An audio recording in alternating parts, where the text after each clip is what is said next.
Welcome, Ghost and Ghouls, to another episode of My Spooky Life. So, in the last episode, I mentioned how I wouldn't really trust a psychic, medium, or a Ouija board when it came to dealing with poltergeists. In fact, the information you get from them can sometimes be false. Not because of them themselves. I'm not even considering the fact that there's frauds out there. I'm not talking about them. I'm talking about the legit people who actually can do this kind of contacting between worlds. The problem is there is in the astral dimension or another dimension, there are files that are records that are called the Akashic, I think, records. I'll put the name here. And basically they have all the information of the world. So when you go to a medium, a psychic, or the Ouija board, they can access someone and like, oh, well, I'm talking to your great grandmother. Like, how do you tell if it's really your great grandmother? Like, okay, well, my great grandmother once told me this. And what was her answer to it? What did she specifically say? And they'll ask. The thing is, it can be some other entity, like a demon or a spirit or whatever, something completely different that is not your great grandmother, and they can actually access these records and find a correct answer and give it to you, thus opening the trust and allowing them to enter or cross over or just mess around with you, because that's what they feel like doing. There's nothing else to do, so what do? I'm going to mess around with this person and fool them. So a lot of people have invested in companies that have no future and lost money, gone to their deaths and things like that, taking this advice from these entities that just happen to have the information because the Akashic records. And that's why, I really, really, really cannot stress how much you need to avoid the Ouija board on itself, because it opens portals, but also avoid going to a psychic or medium when you're trying to find information about a poltergeist that's going on in your house. Just avoid it like the plague. So from here, I'm going to go ahead and start talking about my spooky life. Last time we were talking about, again, the sleep paralysis and the shadows, and while I was hanging out with a lot of friends, a lot of things like that continued to happen, shadows and things like that, whatever. But after a while, there's a little moment of silence. And during that time, a hurricane hit, one of the bigger hurricanes. I don't remember if it was Katrina or not, but it was one of the bigger hurricanes. And we were without electricity or running water and things like that for almost a month. So we used a lot of money that my dad had saved up on just that. And it was, kind of hard for him to go to work when he worked like 5 blocks away and there's still no power. Luckily, the retirement home, assisted living home he worked at had a lot of backup generators, so, they were able to kind of keep it going, but not as much. But anyways, around this time, government decided that it was going to go ahead and check people's social security numbers. And my dad was here illegally, even though me and my younger sister are U.S. citizens. Long story short, he couldn't keep a job even though they wanted to keep hiring him. He was at management level. He was a really good worker, but, government and all that. We ran out of money. We had running out of options, so we upped and moved to Mexico. I wasn't even done with high school yet, and I was really annoyed about it. But we moved, and so it was my sister, my dad, me, and my cat, which I am going to introduce now, Genji. He's already passed away, but he was with us. It was a fun ride with a cat with no carrier. We had no carrier, so that was real fun. But so we drove to Mexico. We were going to drive to Guadalajara, and that takes about a day or 2 days or something like that, maybe 3. I'm not sure. I don't remember. I'll write how much it takes. But we made a stop at my dad's, where he grew up. It's called Ciudad Valles, and there's a lot of waterfalls and everything around there. And we actually went to a good couple of waterfalls. And while there, in those mountains, I couldn't help but feel like a presence, but it wasn't like a ghost or anything. I don't know if it was just so much nature that it created something.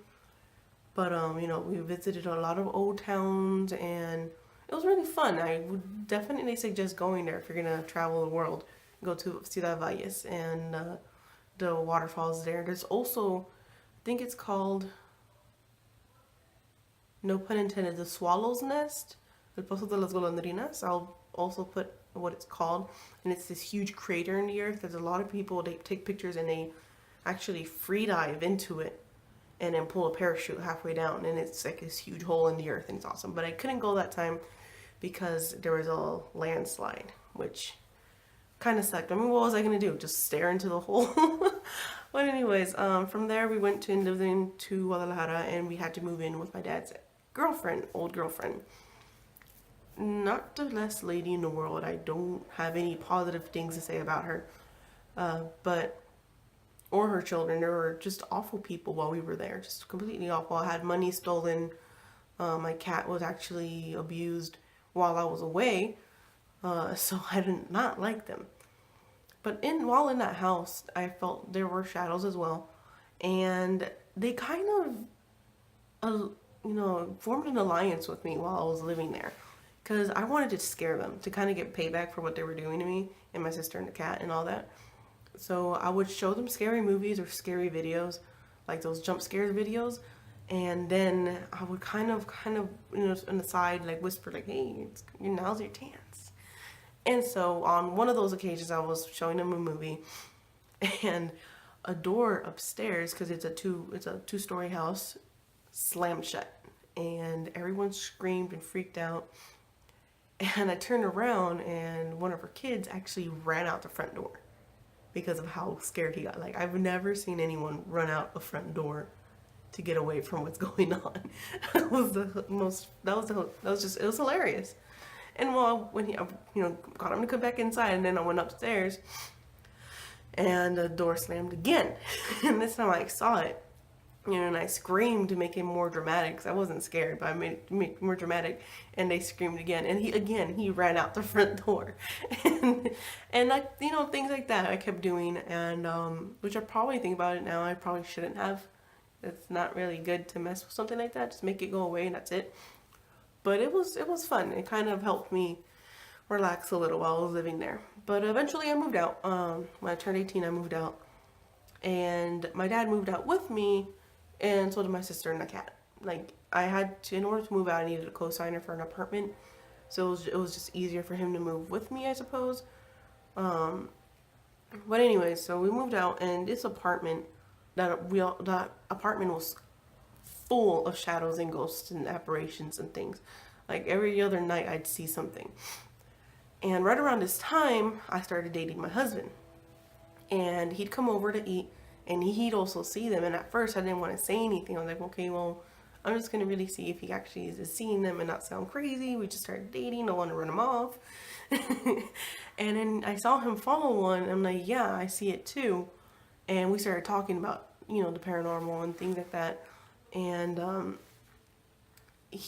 I found out that he and his dad do work with energy, and it's called Reiki. I'll put it here. And so you can Google it, and it's basically working with energy. And so he, cleared the house with the shadows. And then on one of those visits, he actually went into the restroom, and on the tank of the toilet seat, on the toilet, there was a pink bow. Now, this pink bow, he didn't know, but at the time, my sister and I had been throwing it away. Like, we threw it away multiple times. Like, we actually got it and put it in the dumpster. And it somehow appeared back into the restroom. And it was just, we didn't know why I kept doing it or how that was possible. But it kept happening, and for some reason he noticed it, and something told him, hey, ask them, and he asked us, and we told him about it. And he did something with Reiki, and he got rid of it. I don't remember if he burned it or something, I don't know. But he completely got rid of it, and it didn't pop back out. So if you're interested, you should definitely check that out. The whole Reiki. It's a legit thing, and it definitely helps with all his ghost stuff. And actually, he's the one who told me about the light bubble, and I'm so happy he did, because things got so bad during that time that it's just like I couldn't even sleep because of all these ghosts. But Other than that, on my downtime, because I was from 5 a.m. to like 10 p.m. I went from work and then school. And then after that, I had homework and then go to sleep like at 2 a.m. and then wake up again at 5. So I really didn't have time to notice a lot of these things. So there was a bit of silent moments, of course. Again, it always gets quiet again. And so eventually I moved back to Texas with my now husband. And we moved in first with his parents. And that's where things picked right back up. And I'll go over that in my next video. That's all the time I have for today.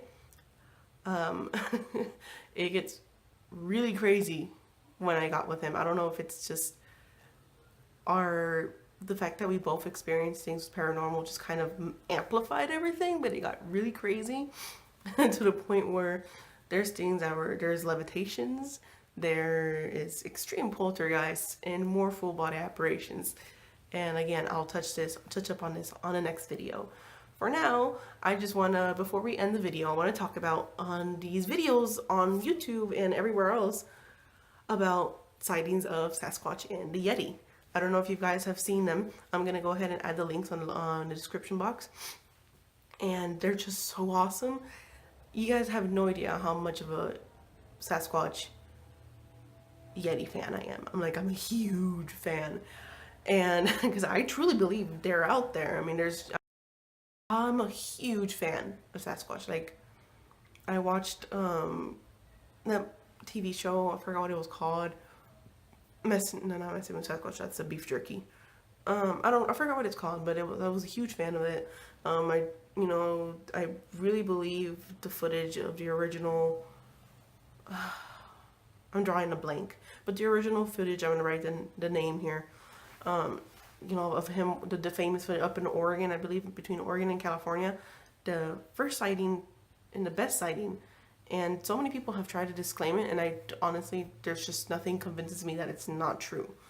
And there's those videos and I want to see what you guys think about them. What do you believe, that it's really someone out in a costume, or is it really the Bigfoot? But that brings me to this next thing. I was actually trying to make a Niffler plushie from Fantastic Beasts and Where to Find Them, because ever since the book first came out, I actually named a kitten Niffler way back when I was like 14. So I really love that one character, and it's really cool to see it brought to life in a movie. But I was going to try to create a plushie for it because I haven't seen any plushies out there yet that I could actually buy. And while making it, I royally failed.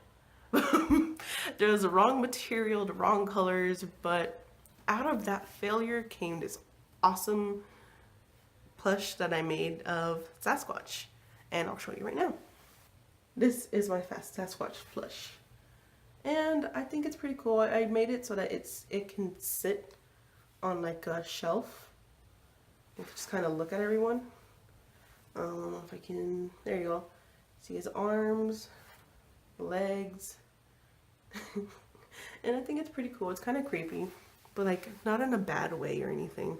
I was gonna add eyes to it and hands and everything, but I decided against it because I kind of like the simplicity of it and the fact that it looks actually a little creepier without eyeballs or anything, or a face. I'm gonna go ahead and set it down somewhere so you can see how it sits, and against a white backdrop so you can kind of look at it better. There you go. So that's my stuffed Sasquatch. That's definitely all I have for today. Thank you for watching. Don't forget to comment, subscribe, and share the videos. Don't forget to hit that like button as well. And as usual, stay spooky.